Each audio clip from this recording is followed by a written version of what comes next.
الله أكبر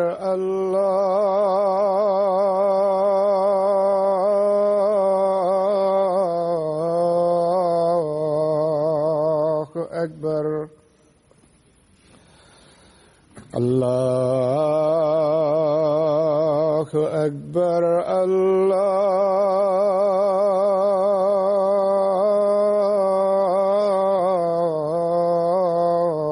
الله أكبر أشهد أن لا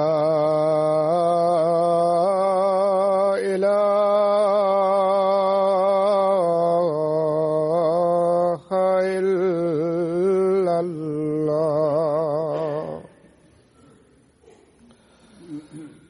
أشهد أن لا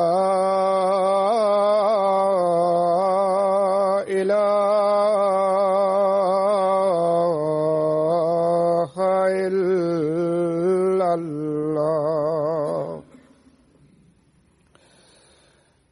أشهد أن محمدًا رسول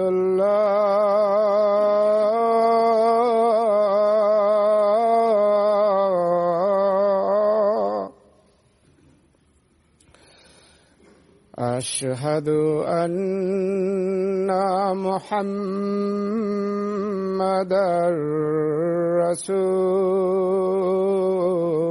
رسول الله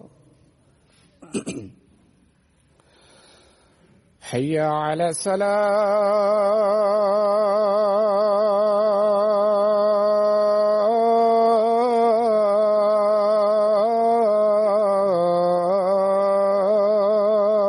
الصلاة حي على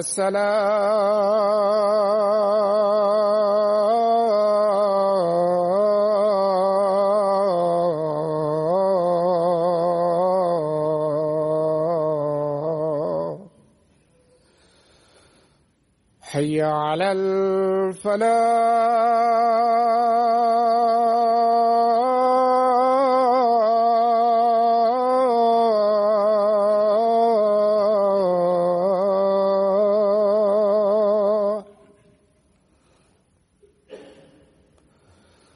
حي على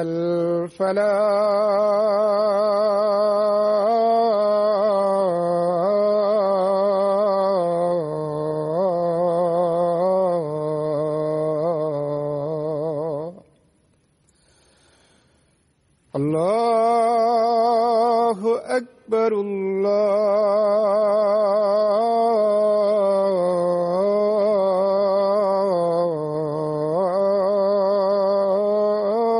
الله أكبر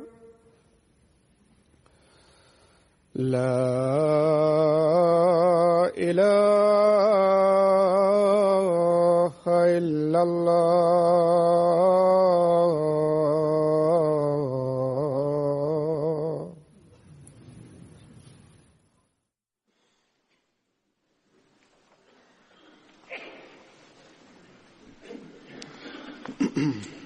السلام عليكم ورحمة الله.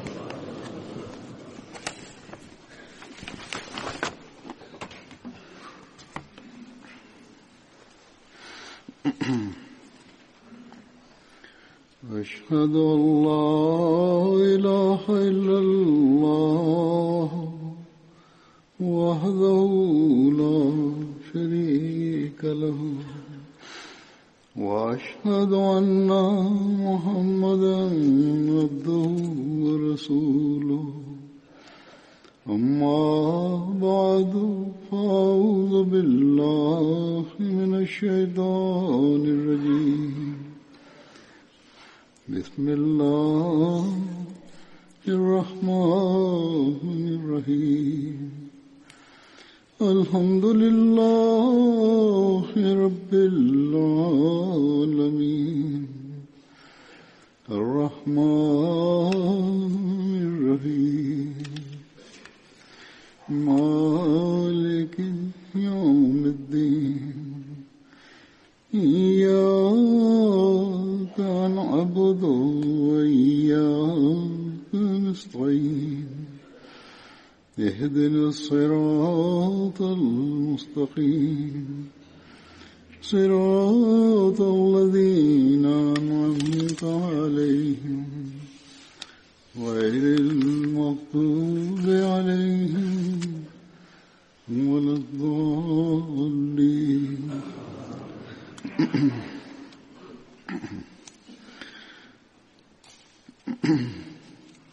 आज जिन सहाबा का जिक्र करूंगा.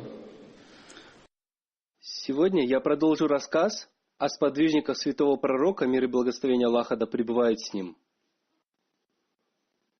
Имя первого из них – Хазрат Сабит бин Халид Ансари, да будет доволен им Аллах. Он был из племени Бани Наджар и Бану Малик. Он участвовал в битвах при Бадре и Ухуде, а также в битве при Ямаме, и в этой битве он стал мучеником. А согласно некоторым историкам, он стал мучеником в битве при колодце Мауна. Следующий сподвижник – Хазрат Абдуллах бин Урфата, да будет доволен им Аллах. Он сопровождал Хазрата Джафара бин Аби Талиба при переселении в Эфиопию. В повествовании от Хазрата Абдуллы бин Масуда говорится: когда святой пророк, мир и благословение Аллаха да пребывает с ним, отправил нас в Эфиопию, нас было 80 человек. Хазрат Абдуллах бин Урфат также участвовал в битве при Бадре. Имя следующего сподвижника – Хазрат Утба бин Абдуллах, да будет доволен им Аллах. Его маму звали Бусра бин Зайд.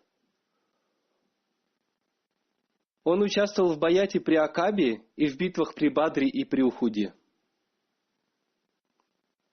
Следующий сподвижник – Хазрат Кайс бин Аби Сасаа, да будет доволен им Аллах.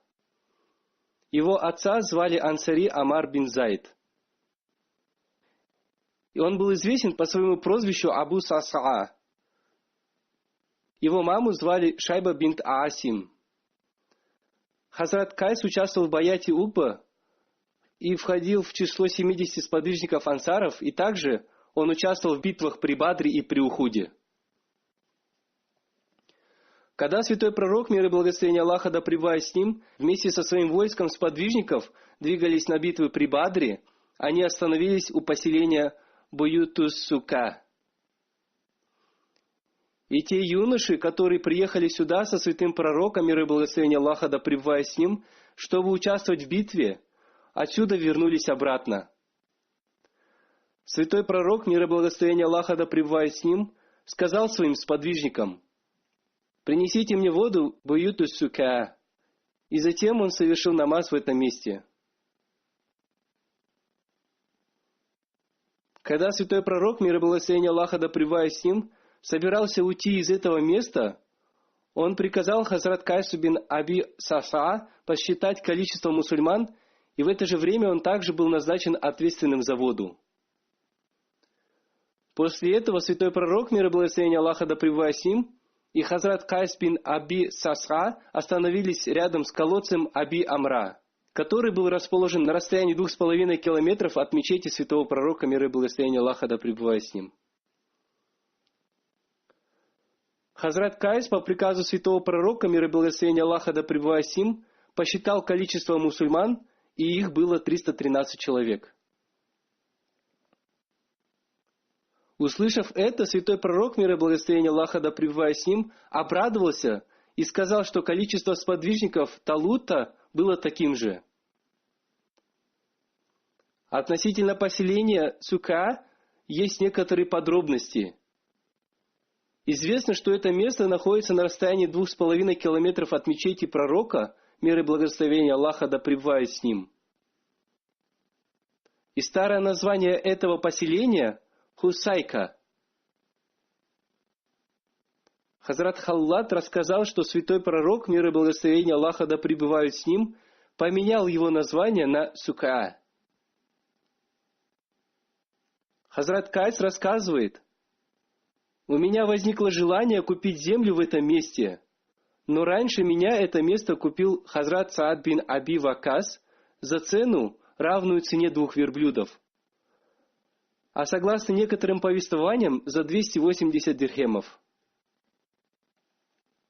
Когда эта весть дошла до святого пророка, мир и благословение Аллаха да пребывает с ним, святой пророк, мир и благословение Аллаха да пребывает с ним, сказал: он совершил очень выгодную сделку. В день битвы при Бадре святой пророк, мир и благословение Аллаха да пребывает с ним, поручил Хазрату Кайсу командование отрядом Саака. Саака – это отряд, который прикрывает войско с тыла. Однажды Хазрат Кайс спросил у святого пророка, мир и благословение Аллаха да пребывает с ним: «О пророк Аллаха, за сколько дней мне можно прочитать Коран?» И святой пророк, мир и благословение Аллаха да пребывает с ним, сказал: «За 15 ночей». На это он сказал: «Я чувствую в себе силу сделать это быстрее». Святой пророк, мир и благословение Аллаха да пребывает с ним, сказал: «Тогда с пятницы до следующей пятницы». Он сказал: «Я ощущаю в себе силу сделать это быстрее». И затем он долгое время читал Коран таким образом. А когда он стал пожилым, и его глаза стали плохо видеть, он начал читать Коран за 15 дней, и в это время он говорил: «Было бы хорошо, если бы я тогда согласился бы с тем облегчением, которое мне дал святой пророк, мир и благословение Аллаха да пребывает с ним». У него было 2 детей – Аль-Факе и Умме Харис. Имя его жены было Амама бинт Мааз. Но на этом его род прекратился. У него было 3 брата, которым посчастливилось находиться в обществе святого пророка, мир и благословение Аллаха да пребывает с ним. Но они не участвовали в битве при Бадре.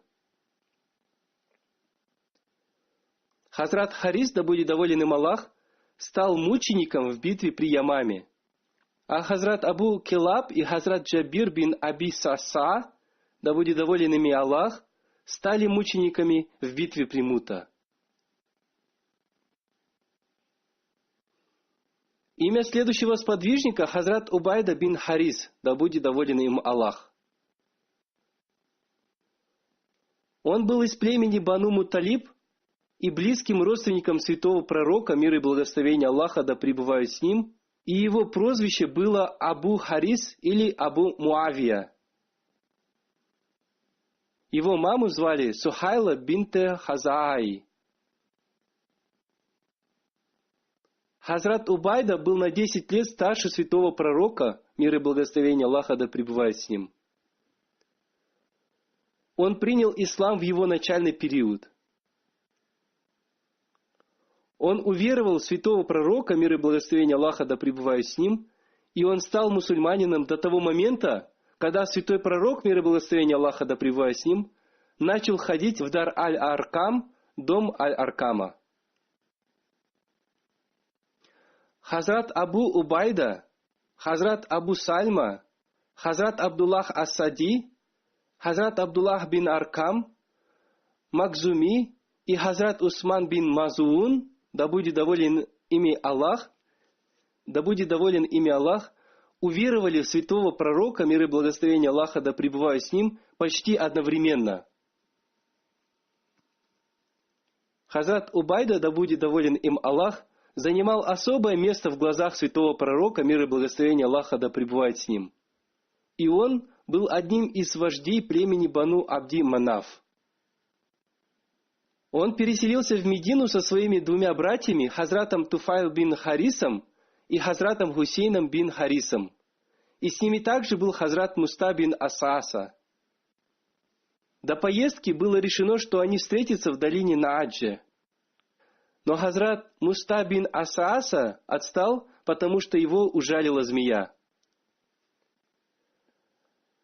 Они узнали об этом на следующий день, вернулись за ним и вместе с ним приехали в Медину. В Медине они остановились у хазрата Абдур-Рахмана бин Сальмы. Святой пророк, мир и благословение Аллаха да пребывают с ним, сделал побратимами хазрата Убайда бин Хариса и хазрата Умайра бин Аль-Камаама. И они оба стали мучениками в битве при Бадре. Два его брата, хазрат Туфайл бин Харис и хазрат Хусейн бин Харис, также участвовали в битве при Бадре. Когда святой пророк, мир и благословение Аллаха да пребывает с ним, вернулся в Медину, то он предпринял некоторые меры для защиты мусульман от неверующих, и принятие этих мер является доказательством того, что святой пророк, мир и благословение Аллаха да пребывает с ним, обладал прекрасным предвидением и в военном отношении. И рассказывая об этом, хазрат Мирза Башир Ахмад Сахиб в своей книге «Сирате Хатама Набиин. Жизнеописание печати пророков» написал, что истории и доказательства, что когда святой пророк, мир и благословение Аллаха да пребывает с ним, отправил первый отряд во главе с хазратом Убайдом бин Харисом, который столкнулся с отрядом Икрамы бин Абу Джахля, в этом отряде было два слабых тайных мусульманина из числа курайшитов, которые присоединились к отряду мусульман. И есть даже повествование о том, что когда эти два отряда встретились, два человека, хазрат Микрат бин Амр и хазрат Утба бин Газван, которые были союзниками племен Бани Захра и Бану Науфиль, вышли из отряда многобожников и перешли на сторону мусульман. Они оба были скрытыми мусульманами, и они вышли из Мекки с отрядом многобожников с мыслями о том, что они присоединятся к мусульманам. Отсюда стало ясно, что посланием таких отрядов святой пророк, мир и благословение Аллаха да пребывает с ним, хотел, чтобы те мусульмане, которые остались в Мекке под властью невежественных курайшитов, смогли освободиться и получить возможность присоединиться к мусульманам. Через 8 месяцев после переселения в Медину святой пророк, мир и благословение Аллаха да пребывает с ним, отправил отряд во главе с хазратом Убайда бин Харисом, который состоял из 80 конных воинов. Святой пророк, мир и благословение Аллаха да пребывает с ним, вручил белое знамя отряду хазрата Убайды бин Хариса, и его поднял хазрат Муста бин Асааса. Основной целью послания этого отряда было остановить продвижение к Медине торгового каравана курайшитов. Согласно одним повествованиям, главой этого каравана курайшитов был Абу Суфьян. Согласно другим повествованиям, главой каравана был Икрама бин Абу Джахаль или Микрас бин Хафс. В этом караване было 200 неверующих, которые везли товары, чтобы продать их. Этот отряд встретил этот караван в долине Рабих, которая также называется Кувдан. Обе стороны выпустили друг в друга стрелы, но сражения между ними не было. Первым сподвижником, который выпустил стрелу, был хазрат Саад бин Аби Вакас. И это была первая стрела, которую выпустили мусульмане. Ибн Хишам и Аль-Табари написали, что в это время хазрат Мигдад бин Асвад, хазрат Айна бин Газван и хазрат Утба бин Газван вышли из отряда многобожников и присоединились к отряду мусульман, потому что в это время они уже приняли ислам и поэтому хотели присоединиться к мусульманам. Это был второй поход во главе с хазратом Убайда бин Харисом, да будет доволен им Аллах. После обмена стрелами обе стороны отступили, и это произвело такое впечатление на многобожников, что они подумали, что у мусульман есть большая армия, которая скоро присоединится к ним. И они сильно испугались и убежали. А мусульмане, проехав за ними некоторое время, не стали на них нападать.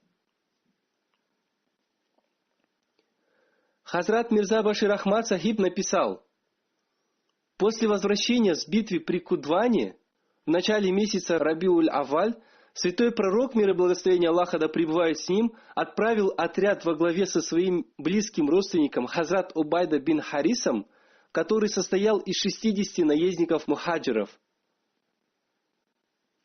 Цель этого похода состояла в том, чтобы предпринять предупредительные меры против курайшитов. Когда этот отряд доехал до поселения Саният-ул-Мурра, они увидели, что там находилось 200 хорошо вооруженных воинов, неверующих, во главе с Икрамой бин Абу Джахлем.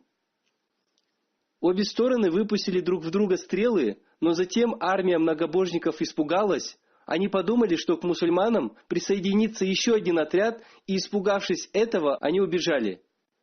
А мусульмане не стали их преследовать. В это время 2 человека из отряда многобожников, их имена Хазрат Микдад бин Асвад и Хазрат Утба бин Газван, вышли из отряда Икрамы бин Абу Джахля и присоединились к мусульманам. Они вышли с курайшитами из Мекки именно с этой целью – присоединиться к мусульманам, когда у них появится возможность. Раньше, по причине своей слабости и давления со стороны курайшитов, они не могли переселиться. Возможно, что увидев в этом плохой знак для себя, курайшиты отступили. В истории не написано, что этот караван курайшитов действительно был торговым караваном, или под прикрытием торгового отряда была хорошо вооруженная армия. Ибн Исхак в отношении этого каравана курайшитов использовал слова «джаме азим» – очень большой караван, который шел в сторону мусульман с определенной целью. И это точно, что они не шли с хорошим намерением. Одним словом, они шли для того, чтобы напасть на мусульман. И по этой причине мусульмане в ответ тоже выпустили по ним стрелы, и отсюда можно понять, что неверные начали нападать первыми. И по милости Всевышнего Аллаха, когда верующие увидели, что мусульмане были готовы к защите, и некоторые люди из отряда неверующих перешли на сторону мусульман, это произвело на них очень большое впечатление, и поэтому они вернулись. И мусульмане получили от этого пользу, заключающуюся в том, что 2 мусульманина освободились от невежества курайшитов. Хазрат Убайда бин Харис, да будет доволен им Аллах, в битве при Бадре вызвал на бой Валиба бин Утбу. И в хадисах говорится, что относительно этого события был ниспослан аят священного Корана. Хазрат Али, да будет доволен им Аллах, передает, что аят, эти 2 спорящие, которые спорили о владыке их, был ниспослан в отношении тех, кто в день битвы при Бадре вышли на бой. То есть это Хазрат Хамза бин Абдуль-Мутталиб, Хазрат Али бин Талиб, Хазрат Убайда бин Харис, да будет доволен ими Аллах, которые вышли на бой против Утбы бин Рабия, Шаиба бин Рабия и Валида бин Утбы. И этот аят следующий.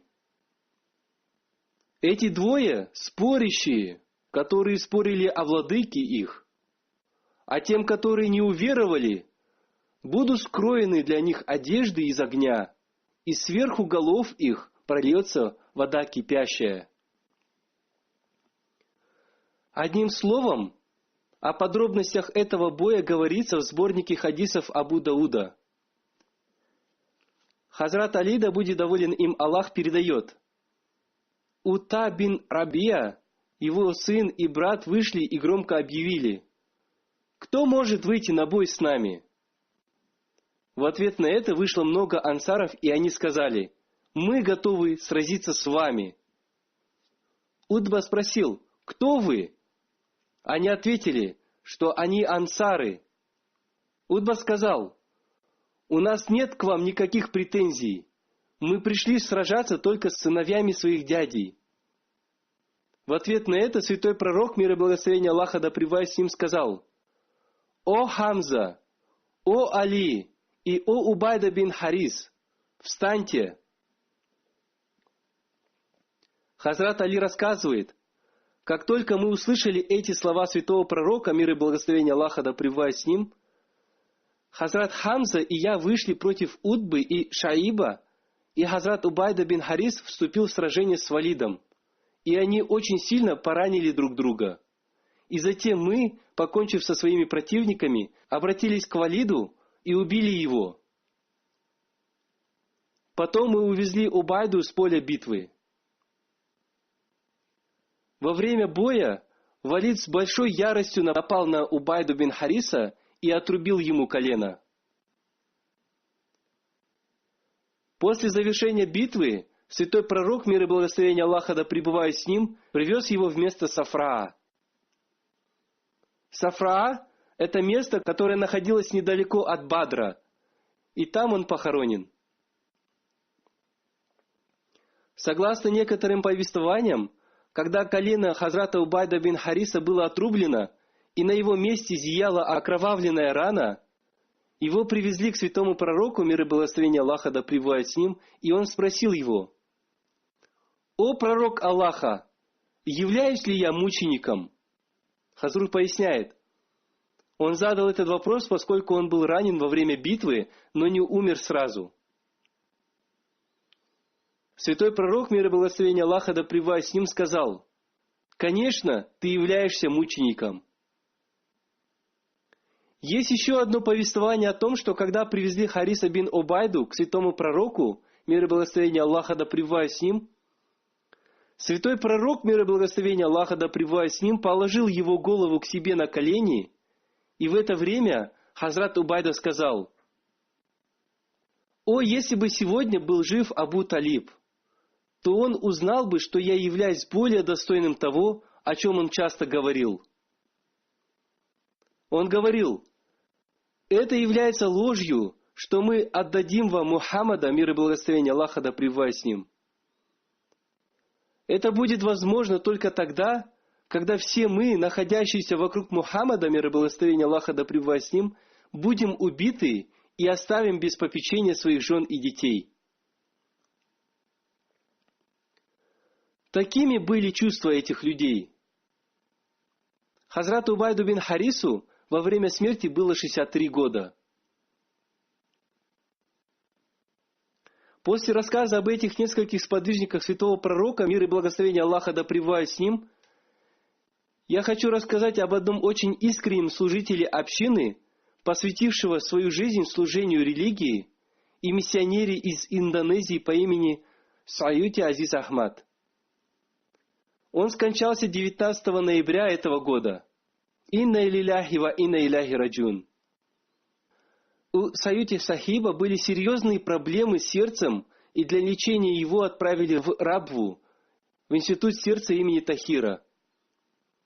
Ему сделали серьезную операцию на сердце, но через несколько дней, 19 ноября, он скончался.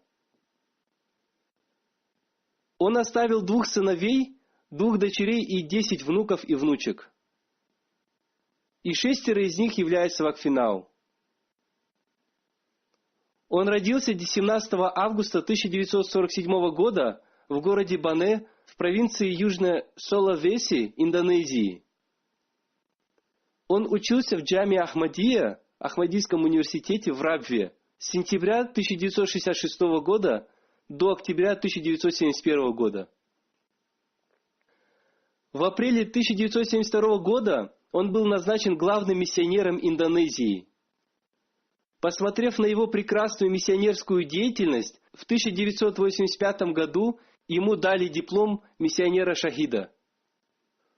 В 2000 году он получил возможность совершить хадж.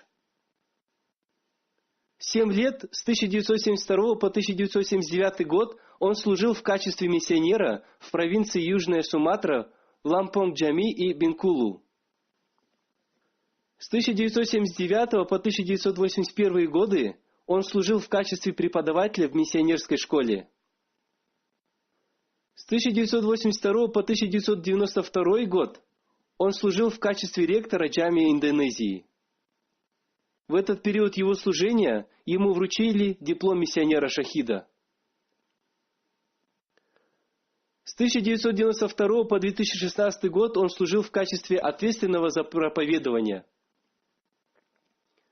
С 2016 года и до дня своей смерти он служил в качестве ректора Джами Ахмадия, Ахмадийского университета в Индонезии. В 1973 году он женился на дочери миссионера на острове Суматра Абдуль-Вахида Афифе Сахибе. Она была старшей сестрой Мауляны Абдуль-Басид Сахиба, амира общины Индонезии. Она родила Саюти Сахибу 4 детей. Их имена Вардия Халид, Харис Абдуль-Бари, Саадат Ахмад и Атиятуль Алим. Она умерла в 2009 году. Потом он женился во 2-й раз на Арине Дамаянти. От 2-го брака у него не было детей. Однажды на МТА он дал интервью о том, каким образом Ахмадият пришел в его семью, и он рассказал, что главной причиной этого было то, что его дедушка оставил им завещание, в котором он написал, что в последнее время придет имам Махди, и вы все должны принять его. В 1959 году вся его семья переехала в Лампунг. В 1963 году один миссионер по имени Мауляна Зини Дахлан Сахиб приехал в Лампунг и рассказал им, что имам Махди уже пришел. Саюти Сахиб рассказал: «Я спросил у него, какие есть доказательства того, что он пришел. И он дал нам одну книгу под названием «Истинность Мессии последнего времени». Когда я прочитал эту книгу, я убедился, что имам Махди пришел, и Мирза Гулям Ахмад Кадиани является имамом Махди и обетованным Мессией, мир ему. 13 февраля в 1963 году я, в возрасте 19 лет, и 40 членов моей семьи приняли Ахмадият посредством Мауляны Зини Дахлан Сахиба. Затем он сказал, что в 1963 году в Баундонг приехал глава Тавшир офиса. В то время я тоже был там, и когда я увидел программу общины и встретился с миссионерами, истинность общины раскрылась для меня еще больше. Затем он рассказал о том, как он поступил в Джами Ахмадия, Ахмадийский университет. В 1963 году Мауляна Абу Бакр Аюб, который был воспитателем новообращенных мусульман Ахмади, приехал в Лампунг, и после своего визита он в своем отчете, ответственному за проповедование Мауляне Саеду Мухаммад Шах Джилани, написал, что в Лампунге несколько человек из народности Богас приняли Ахмадият, но из их народа нет ни одного миссионера. А у народов Джава и Сандакаум есть миссионеры. Я видел среди новообращенных мусульман Ахмади из народа Богас 3 достойных молодых людей, которые могут поступить в джамия в Рабве для обучения на миссионеров. И одним из этих 3 людей был я. Нам 3 сказали, чтобы мы получили паспорта для отъезда на учебу. Но в то время в стране была плохая политическая обстановка, и мы не смогли получить паспорта. А в 1966 году мы вместе с ответственным за проповедование секретарем приехали в посольство Пакистана и подали документы на визу. И нам за 15 минут дали визу. Мы приехали в Карачи, и 1 день были в Карачи, а затем приехали в Рабву на поезде. От вокзала я пешком дошел до Джамия Ахмадия, где меня встретило большое количество студентов. Я попал в новую для себя атмосферу, и у меня было много трудностей, но потом я привык. Через 3 дня я поступил в Джамия Ахмадия. Один из наших преподавателей был сподвижник Хазрата Обетованного Мессии, мир ему, учитель Ата Мухаммад. Во время своей учебы в Джами Ахмадии я встречался со многими сподвижниками Хазрата Обетованного Мессии, мир ему. Я специально искал возможность встретиться с ними, и при общении с ними я служил им и массировал им ноги. О своей встрече с Хазратом 3-м халифом Обетованного Мессии он написал: «Когда Хазрат 3-й халиф Обетованного Мессии стал халифом, мы встретились и обнялись с Хазуром при встрече, и Хазур с любовью потрепал меня по щеке и сказал: „Ты приехал из Индонезии?“ из всех студентов ты приехал из самого далекого места. И он сказал: вы все являетесь моими детьми. Далее он написал: духовная сила Хазрата третьего халифа всегда сопровождала меня, и с какими бы трудностями я ни сталкивался, все они легко разрешались. Хазур сказал мне: если будут какие-то трудности, то приходи ко мне. После окончания своей учебы, когда я собирался вернуться в Индонезию, я пришел к Хазрату третьему халифу обетованного Мессии, и Хазур спросил: вы нуждаетесь в чем-то? Я сказал: Хазур, мне нужно несколько книг, которые я не нашел в офисе. И Хазур своей рукой написал ручкой записку: дайте Саюте книги. И после этого я получил полный комплект Рухани Хазаин, собрание писаний Хазрата обетованного Мессии и Махди, мир ему, которое до сих пор находится у меня. Перед моим отъездом в Индонезию Хазур долго обнимал меня и сказал мне на ухо: не подведи своего вождя. Это является моим увещеванием. Он написал еще об одном случае. В 1993 году амир общины Индонезии Шариф Ахмад Богас по указанию Хазура отправил меня на Филиппины, чтобы церемония международного баята прошла там успешно. Я сказал ему: я слабый человек, и я не знаю языка этой страны. Но амир Сахиб сказал: я доверяю вам, и это является моим указанием. Я поехал туда, и по дороге надо было проехать через Манилу и Замва-Касти. В пути я поел и заболел. Я сильно ослаб и молился Аллаху: «О Аллах, если я здесь умру, то здесь нет мусульман, которые смогут прочитать по мне погребальную молитву». И ночью во сне я увидел медсестру в белом халате, которая подошла ко мне и дунула на меня, и в это время я почувствовал, что мое тело охладело, и затем этот холод выходил из моего тела через пальцы ног.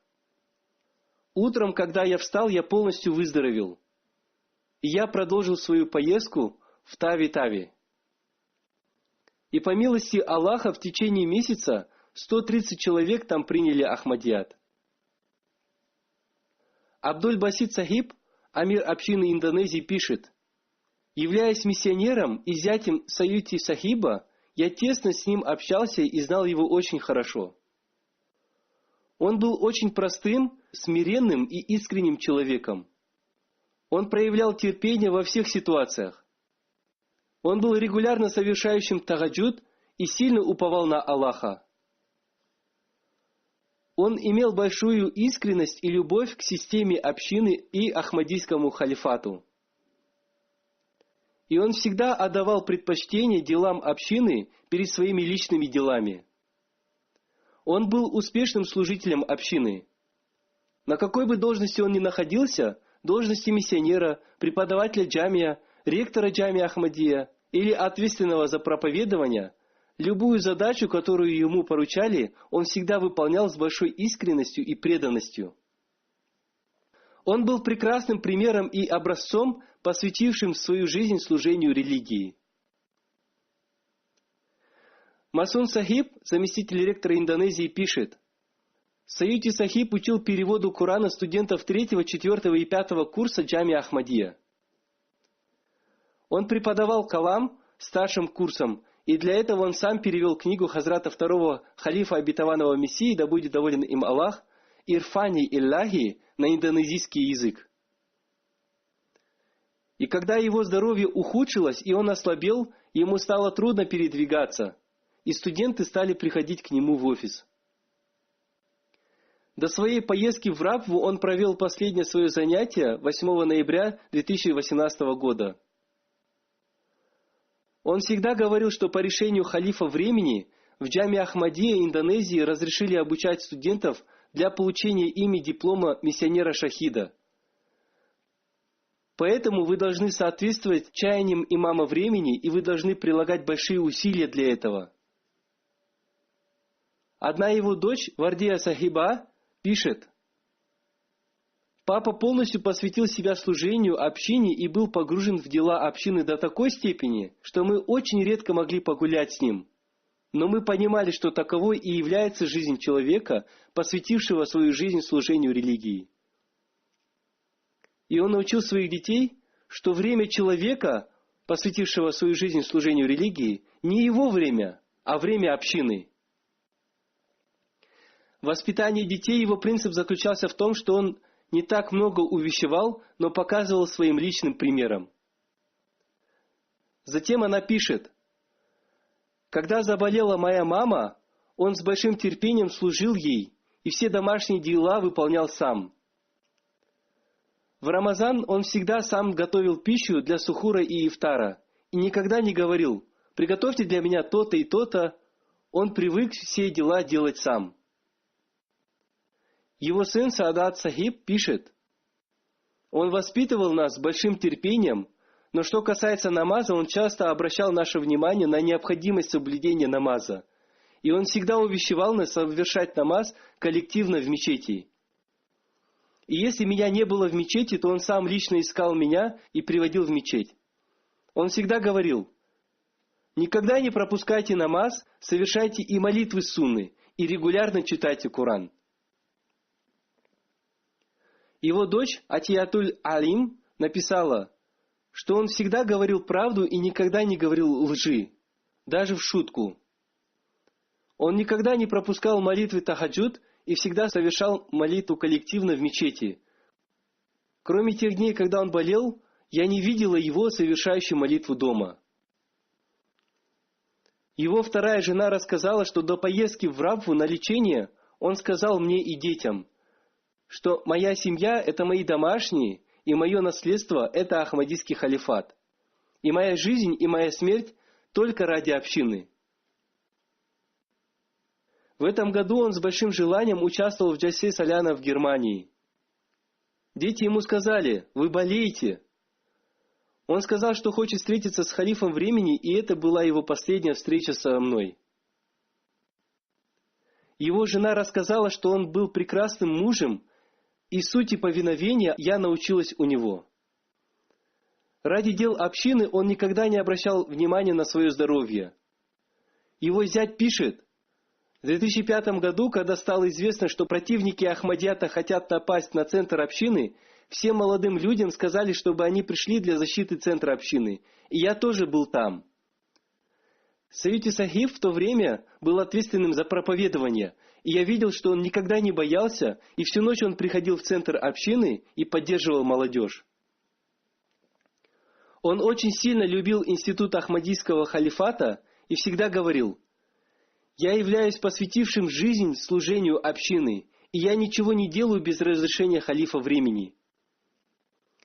В 2017 году у него был инсульт, и некоторое время у него были проблемы с речью.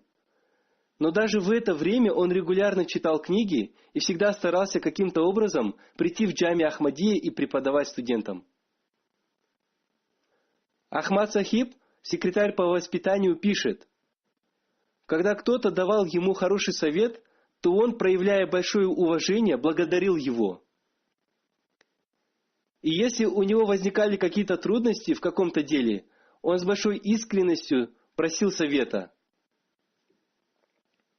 Миссионер Ахмад Нур Сахиб пишет: он жил очень простой жизнью, но в его личности было большое достоинство.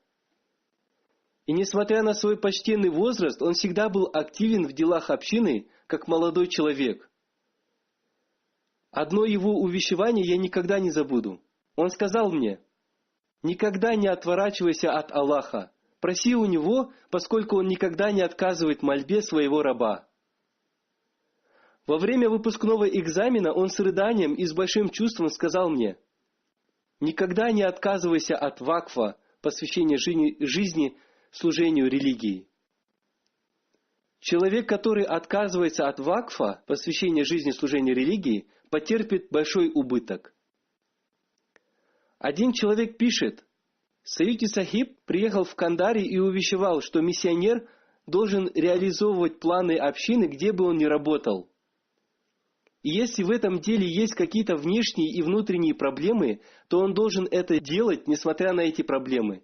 И он должен поступать соответственно обстоятельствам и должен быть уверен в том, что Всевышний Аллах поддержит его и поможет ему. Но если личные недостатки являются причиной возникновения претензий местных мусульман Ахмади, то он должен сделать самоанализ и улучшить свое состояние. В делах общины не надо беспокоиться, и всегда надо уповать на Аллаха и работать с чистым намерением. Но если есть какие-то личные недостатки, то надо анализировать себя и избавляться от них.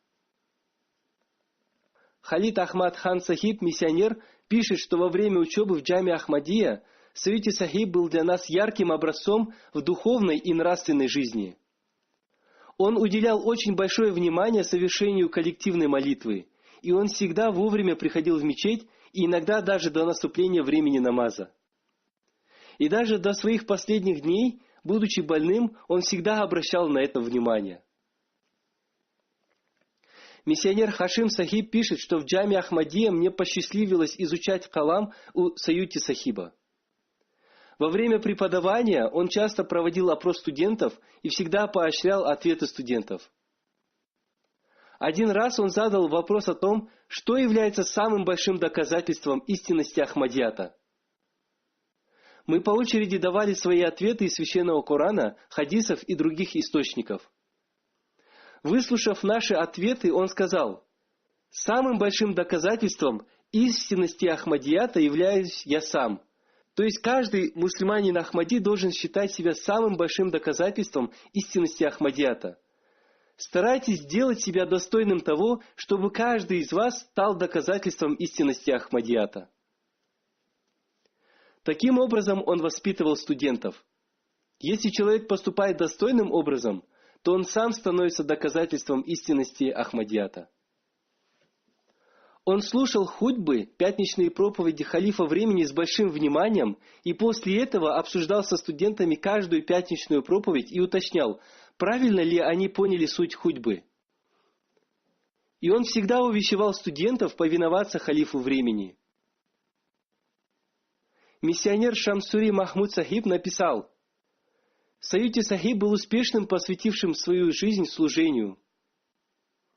И однажды он увещевал меня: после посвящения жизни служению религии никогда не будь невнимательным.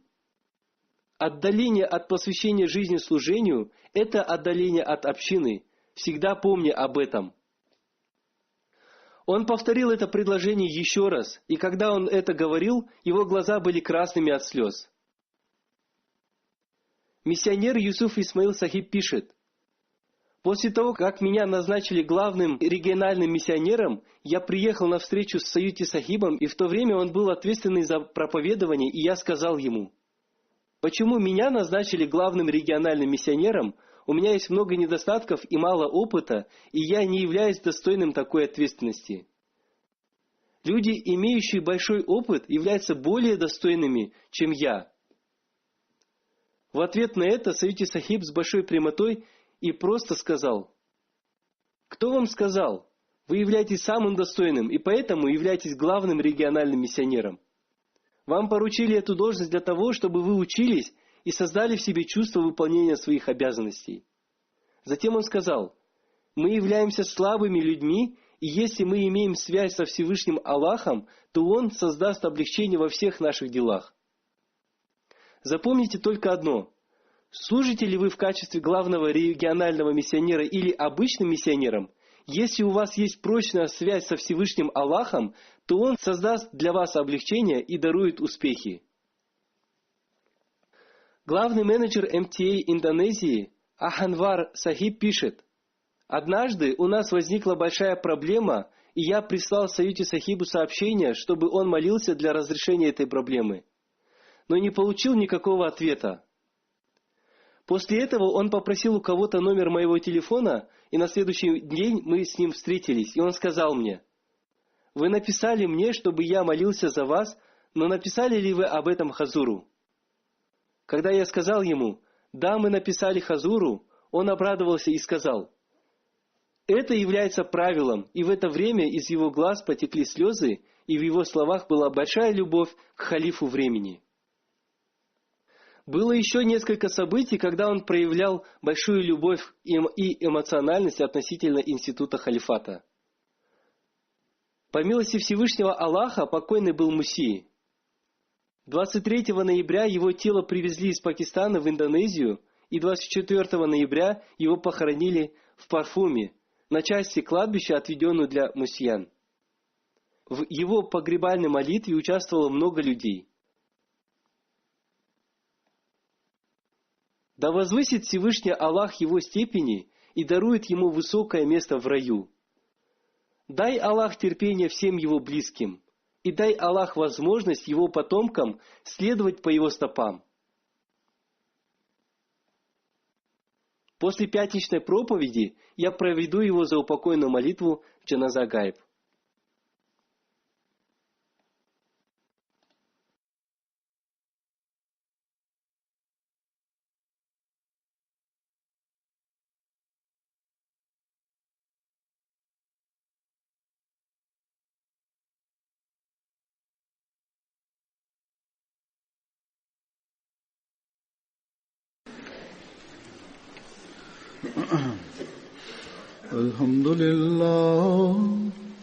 الحمد لله نحمده ونستعينه ونستغفره ونؤمن به ونتوكل عليه ونعوذ بالله من شرور أنفسنا ومن سيئات أعمالنا من يهده الله فلا مضل له ومن يضلل فلا هادي له ونشهد أن لا إله إلا الله ونشهد أن محمدا عبده ورسوله